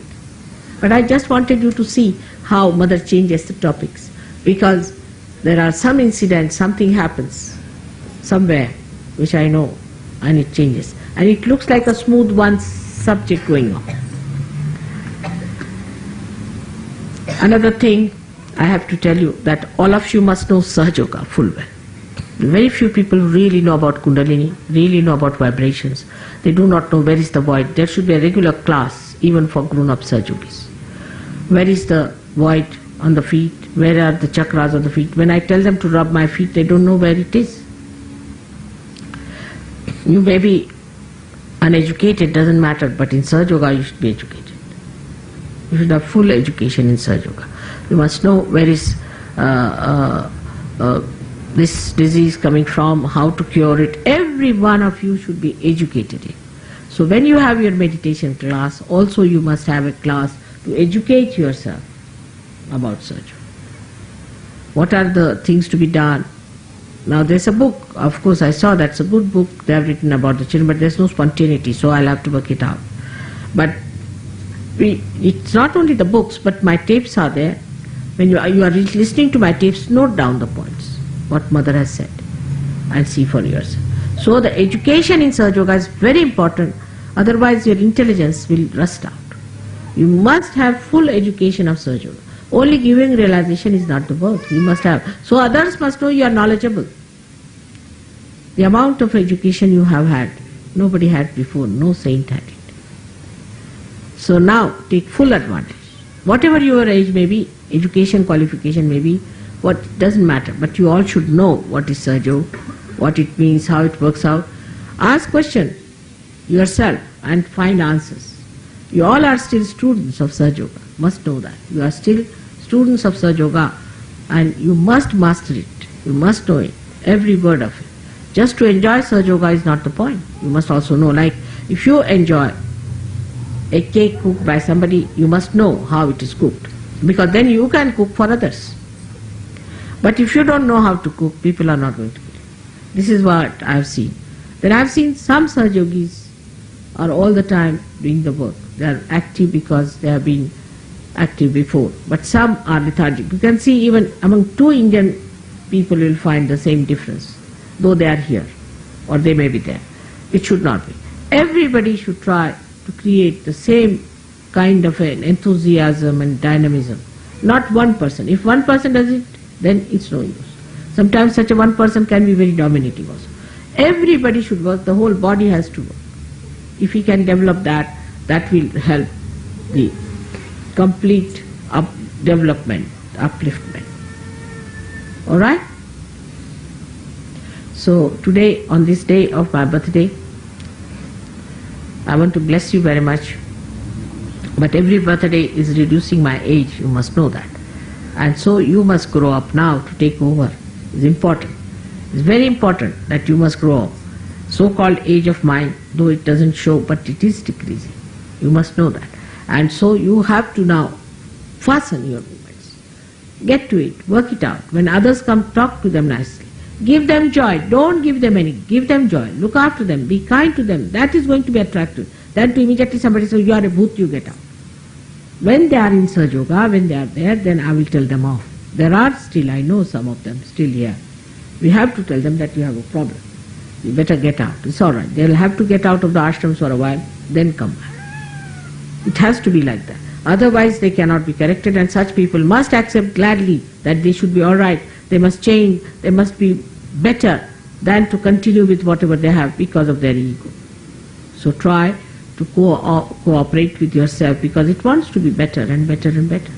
So all those people whom I'll be asking, I'll tell Warren, those people whom I find are not all right should get out of ashram. Ashram is not a place where all kinds of people should stay. Here only the pure, up to a point they should be. There should be certain minimum standard they must have. If they do not have that standard, they get out. Even if there's a woman who is dominating or a man who is like a woman, has to get out. You have to be normal people. Otherwise others who come and they see one man standing like a chicken cut from here, you see, they just don't feel impressed.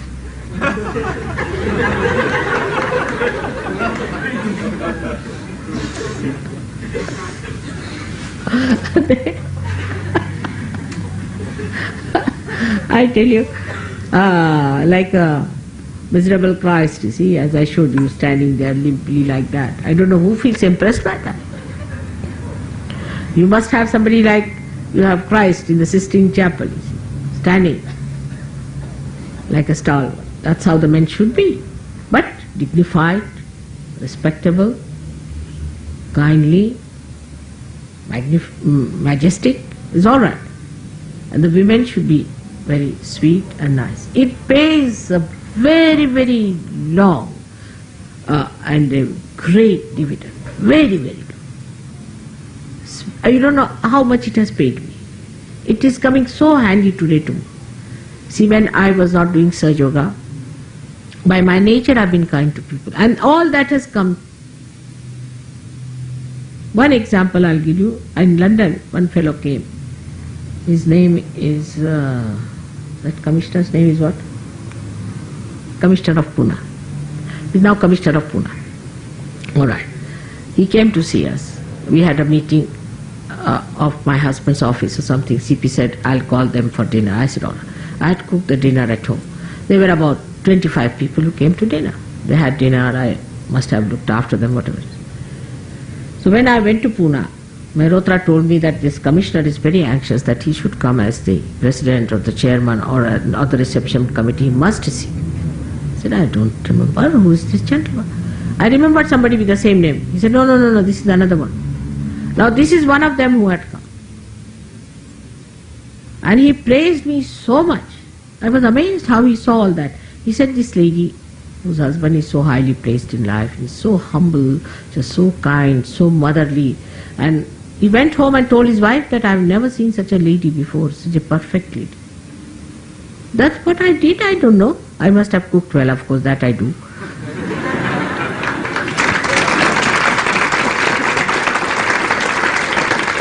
But I must have looked after him well. I must have been kind to him, to all of them. I must have not eaten anything myself, looked after, must have done something. I don't remember what I did. But by my own nature I'm to do. And it is not today, but I've seen so many of them come so handy only because of this nature of mine. Only because of this nature of mine. You know our High Commissioner in UK, both the High Commissioners, the first one and the second one, B.K. Nehru and the second one, they had such tremendous respect for me, regard for me. Can't imagine. Because you have to be kind and considerate and nice. As you look after me here, I looked after them. And that's how. There are such impressions. I tell you, all my husband's friends and everybody has such regard and respect. They went to see somebody who is head of the RAW, is the head of the intelligence in India. He gave us a right royal treatment. The collector of customs was informed that mother's children are coming. He himself came to the airport. Do you know that? He was sitting there, I don't know if he came out, to saw that you were all out. It's only my personal life with them. Otherwise, who cares for whose wife? So many came after my husband, nobody's bothered about their wives. Anywhere. You see, I came this time with my husband to go to China, and his agents who were in Japan and other places, Honolulu, they all came just to meet me, because he comes, nobody comes to see me. He said, now you have come, they have come to see. Can you believe it? It's nothing but just being a lady to them. It's such a powerful thing. It's such a powerful thing. And women must know how to cook. That's important. If they don't know how to cook, they are not women. I don't think they are women. They all must know how to cook. You must learn how to cook, and everybody can learn it. That's very important. It's the hidden power of woman lies in how she cooks. You see, our men cannot go anywhere because we cook so well. They have to come back home. They remember the food. So that is the power you have. Today we are going to have a very short puja, because today is my birthday, and so the puja on a birthday should be such that it should be more deep, more heartfelt, more joyous, than it should sort of go on a ritual side. There's no need to have much rituals, because we are in a joyous mood celebrating our mother's birthday. Already we are there. Whatever is needed for you to be there is not needed now, because you are in that joyous mood. Right? So, only thing, a very short puja I have told him is to be done today is a birthday. There's no need to have a huge big puja. All that is needed to bring out all the deities. They are already there, up there. Just see the vibrations they are emitting. They are so very happy that you are celebrating my birthday. So in every puja, what we have to do is to awaken them, ask them to be kind to you, this, that. Though they are awakened in me, you want them to be. But now they are all awakened in you. We don't have to have big puja at all. There's no need at all. And this is what I have told Modi, that you have a very, very short puja. And a very short puja should be alright. So today's talk was just like a puja. Remember that this is meant for you when you are not Sahajogis. Today it is not meant for you. So you won't feel guilty.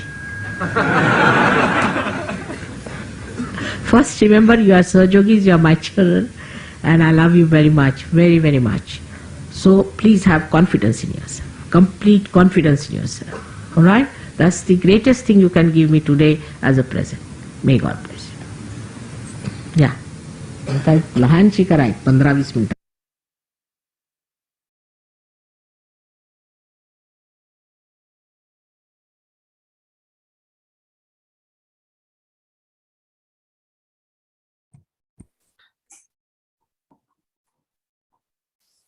We'll just offer 2 prayers, and then we'll have Aarti.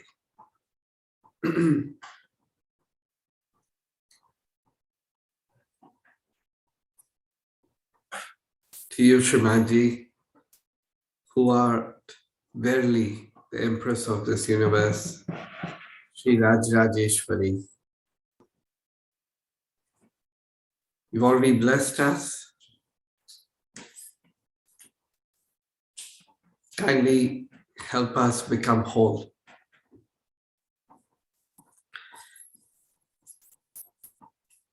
Shri Vishveshwari Tvam Paripasi Vishwam Vishwatmika Dharasyati Vishwam Vishveshi Vandhya Bhavati Bhavanti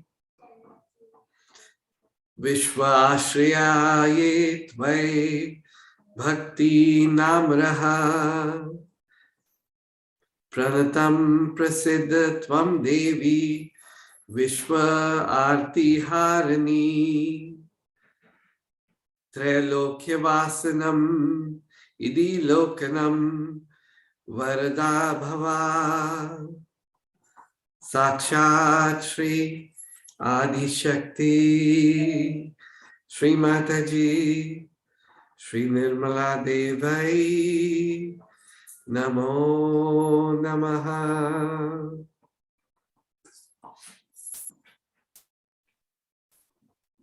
O Shrimadji, verily you're the queen of this universe. You're the empress of this universe. You are its guardian. In the form of the universe, you're its receptacle. You're worshipped by the lords of the universe.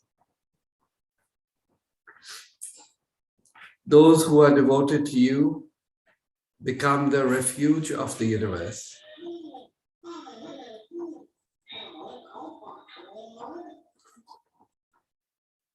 Kindly be pleased with us who are prostrating at your lotus feet, O Devi, the remover of afflictions of this universe. O Shrimadji, you who art worshipped by the dwellers of the three worlds, please grant boons to all your children. Jai Shrimadji.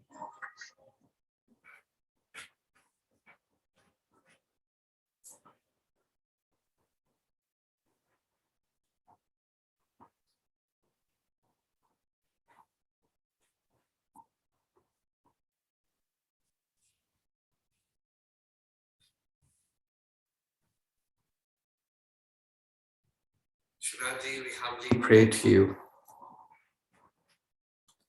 We pray to Lord Shiva to look after our union with you. We surrender to you.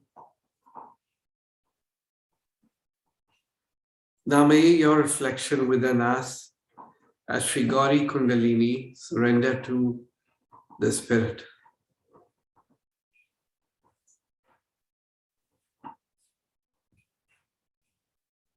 We pray to Lord Shiva to look after this. And we surrender and we forget everything after this. We leave it into your holy hands. You raise us up. And we forget everything that was in us before.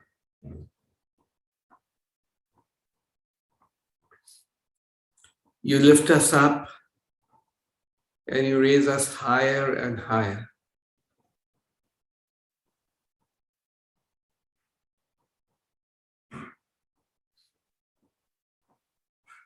By your grace, everything has dropped out of us. And we have no other desire but that you kindly lift us higher. Kindly make us your servant. The rest of it is of no significance and importance.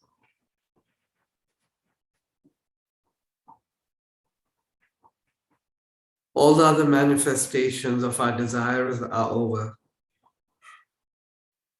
Now we are totally surrendered to you, my spirit. Kindly lift us higher and higher and higher. Take us away from all thoughts and things that are not the Spirit. Kindly make us the complete Spirit.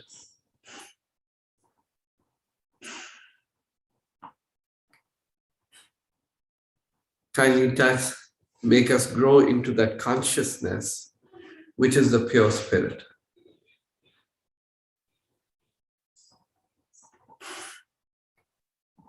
Jai Shri Mataji.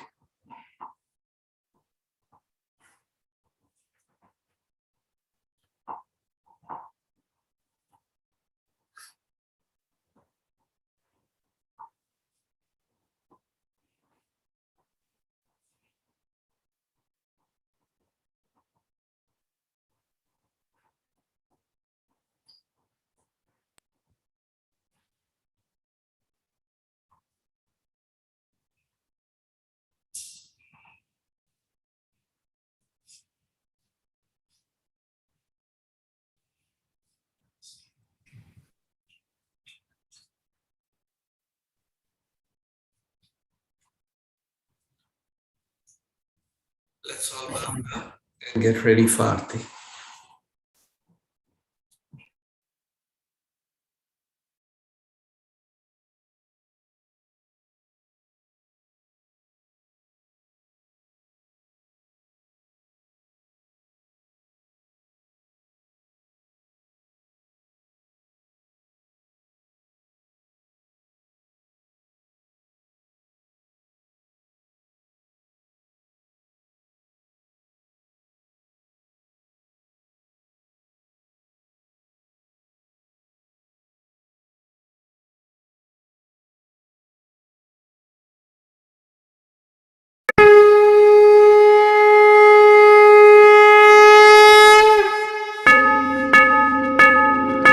सबको दुआ देना, माँ सबको दुआ देना।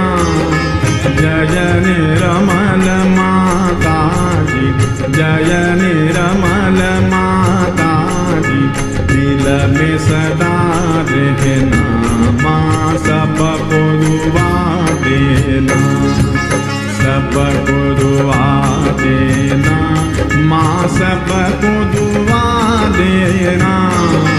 जय निर्मल माता जी, जय निर्मल माता जी, दिल में सदा रहना, माँ सबको दुआ देना।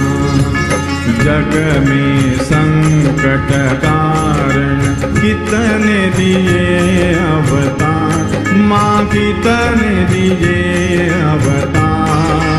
विश्व में तेरी महिमा, विश्व में तेरी महिमा, तो गंगा यमुना, माँ सबको दुआ देना, सबको दुआ देना, माँ सबको दुआ देना। जय निर्मल माता जी, जय निर्मल माता जी, दिल में सदा रहना, माँ सबको दुआ देना। जो भी शरण में आया सुख ही मिला उसको, माँ सुख ही मिला उसको। बैठ के दिल में ओ माँ, बैठ के दिल में ओ माँ, लौट के ना जाना, माँ सबको दुआ देना, सबको दुआ देना, माँ सबको दुआ देना।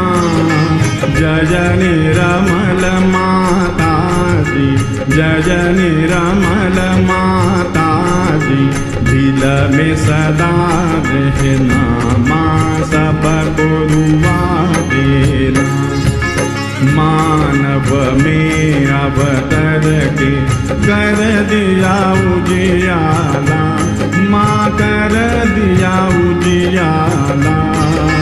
कलयुग में माया युग में माया है फिर भी पहचाना, माँ सबको दुआ देना, सबको दुआ देना, माँ सबको दुआ देना। जय निरमल माता जी, जय निरमल माता जी, दिल में सदा रहना, माँ सबको दुआ देना।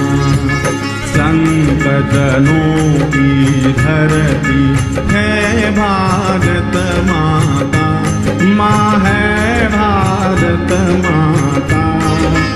इस धरती पर आकर, इस धरती पर आकर दुख से दूर करना, माँ सबको दुआ देना, सबको दुआ देना, माँ सबको दुआ देना। जय निरमल माता जी, जय निरमल माता जी, दिल में सदा रहना, माँ सबको दुआ देना। जब दिल में आए तब मधु संगीत सुन लो, माँ मधु संगीत सुन लो। हो सके जो सेवा, हो सके जो सेवा हमसे करा लेना, माँ सबको दुआ देना, सबको दुआ देना, माँ सबको दुआ देना। जय निरमल माता जी, जय निरमल माता जी, दिल में सदा रहना, माँ सबको दुआ देना, माँ सबको दुआ देना, माँ सबको दुआ देना।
मोक्ष प्रदायिनी